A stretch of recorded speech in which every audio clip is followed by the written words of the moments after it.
Mula sa ating magaling na kahugot na si Jonas.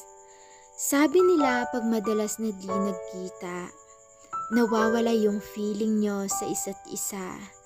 Kasi mag-a-adjust kayo sa mga nakasanayan yung gawin noong mga panahong magkasama pa kayong dalawa.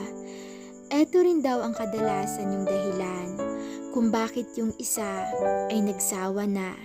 Nagsawa kasi ang hirap na at kung ano-ano pa yung dahilan nila.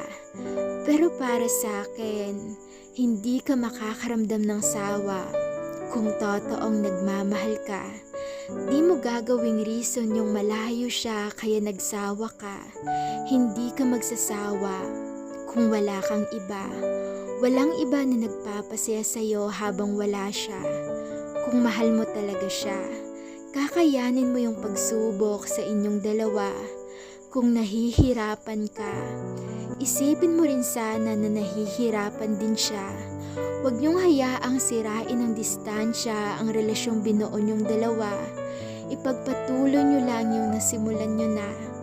Dahil hindi madaling kumilala ulit ng iba. Ang bawat pagtitiis ay laging may kapalit na saya.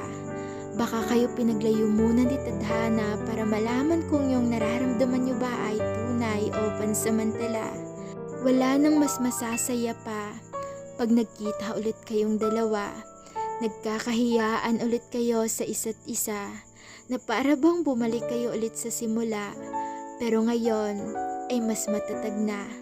Kapag sa long distance relationship ay nagtagal ka, maaaring mag-work ka o maaaring mag-grow ka at matuto ka kung paano ang iyong relasyon nyo ay papatatagin pa.